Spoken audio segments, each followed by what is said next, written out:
Assalamualaikum warahmatullahi wabarakatuh. Waalaikumsalam warahmatullahi wabarakatuh. Baik sobat belajar, kita dari kelompok 4 akan mempresentasikan materi biologi dan biokimia yang berjudul siklus Krebs. Sebelumnya perkenalkan nama kelompok kami. Yang pertama saya sebagai moderator Nurlela dari kelompok 4. Selanjutnya ada Suci. Silakan memperkenalkan diri. Perkenalkan, nama saya Suci Lender Sayati. Perkenalkan, nama saya Diana Fenyatrin. Perkenalkan, nama saya Irianti. Baik, langsung saja kita ke materi. Yang pertama, pemahaman dan definisi proses siklus Krebs. Siklus Krebs ditemukan oleh Hans Adolf Krebs, seorang dokter dan ahli biokimia berkewarganegaraan Jerman. Siklus Krebs disebut juga siklus asam sitrat atau kadang disebut siklus asam karboksilat. Siklus Krebs adalah serangkaian reaksi dalam matriks mikroklia yang mengoksidasi gugus astis KOA menjadi CO2 dan mereduksi ke enzim yang memahami melalui latihan transportasi elektronik yang terkait dengan pembuatan ATP. Selanjutnya, materi akan dilanjutkan oleh Dianoven. Kepadanya saya persilakan. Peningkatan metabolisme karbohidrat dari asam lemak melalui KOA serial ke siklus asam sitras. Karbohidrat, lipat, dan protein sebagai makna sumber energi harus dicerna menjadi molekul-molekul berukuran kecil agar dapat diserap. Berikut ini adalah hasil akhir pencernaan nutrisi tersebut. Hasil pencernaan karbohidrat, monosakarida, kasusnya glukosa. Hasil pencernaan lipid, asam lemak, gliserol, dan gliserida. Hasil pencernaan protein, asam amino.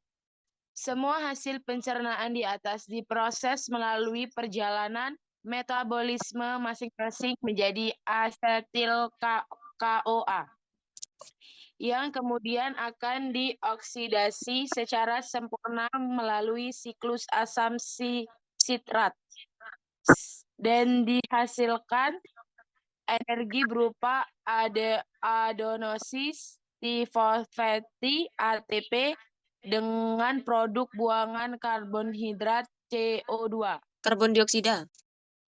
Karbon dioksida CO2. Materi selanjutnya akan dijelaskan oleh Suci. Kepadanya saya persilahkan.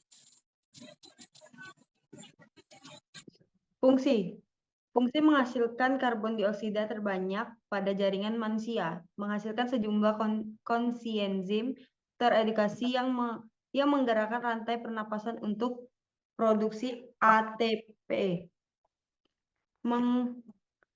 Mengkonversi sejumlah energi serta zat intermediate yang berlebihan untuk digunakan pada sintesis asam lemak, menyediakan sebagian bahan keperluan untuk sintesis protein dan asam nukleat, melakukan pengendalian secara langsung pristuhalsal pododesia atau tidak langsung allosterik terhadap sistem enzim lain melalui komponen-komponen siklus. Selanjutnya akan dijelaskan oleh Ella Anggun. Kepadanya saya persilahkan. Siklus Krebs asetik KOA yang merupakan produk akhir dari reaksi antara memasuki siklus Krebs berlangsung dalam beberapa terhadap reaksi dengan perubahan jumlah karbon dan penataan struktur. Jumlah karbon pada setiap senyawa ditujukan dengan angka di dalam kotak.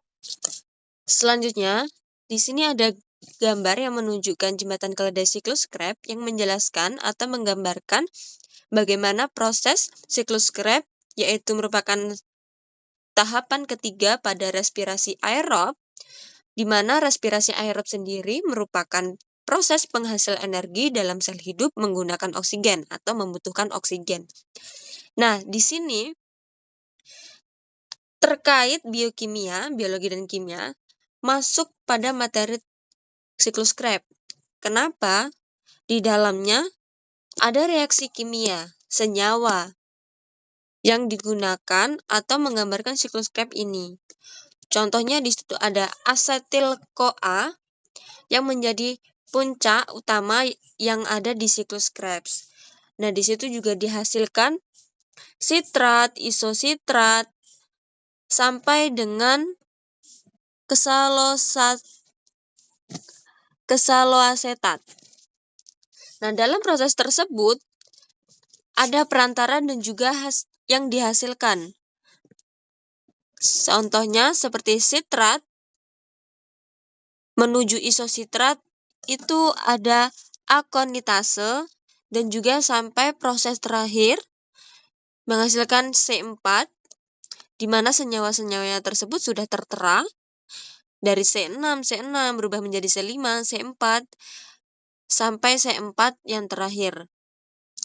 Di mana pada isositrat tersebut dihasilkan fosforilasi oksidatif dan juga dekarboksilasi sampai dengan akhir. Nah, itu merupakan gambaran umum tentang siklus Krebs. Di sini saya memberikan kunci atau pengingat mudah ringkasan dari siklus Krebs. Karena memang materi siklus Krebs tergolong lumayan susah. Nah, di sini saya persingkat dengan singkatan si iso oke susunya fumau.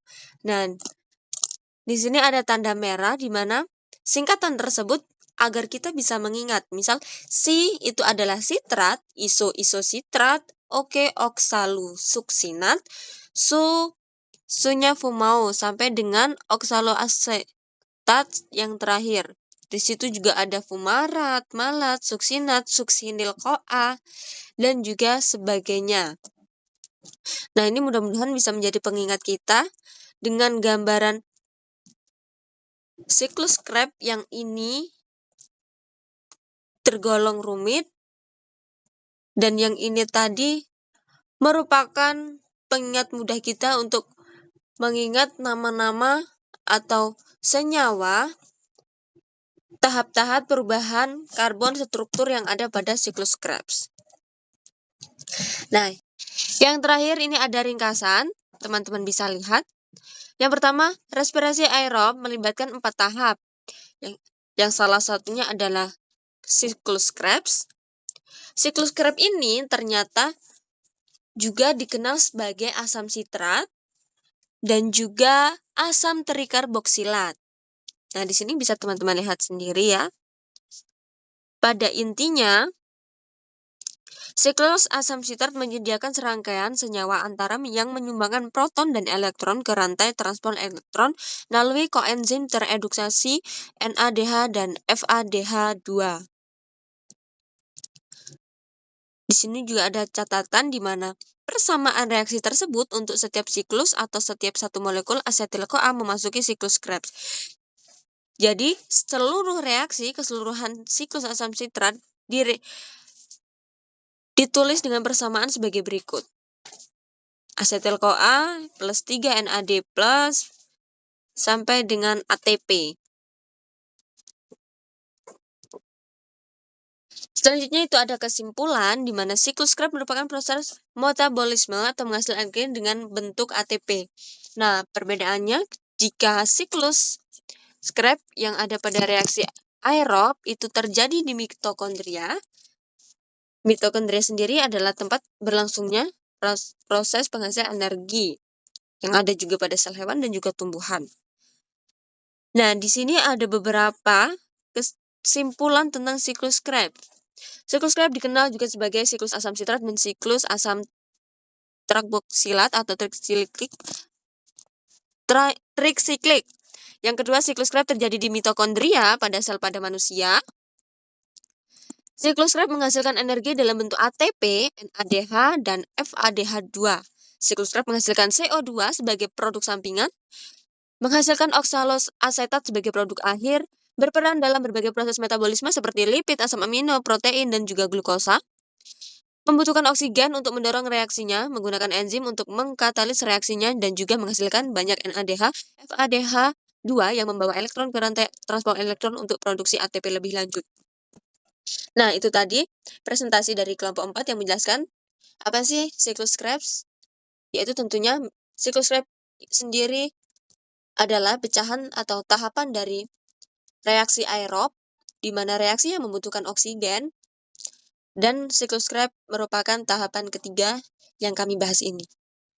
Baik, itulah materi yang bisa kelompok 4 sampaikan tentang siklus Krebs. Saya Nurlela pamit undur diri. Mohon maaf apabila ada penerangan yang tidak tepat. Dan rekan-rekan saya, Ika Suci Indah, pamit undur diri. Kami akhiri.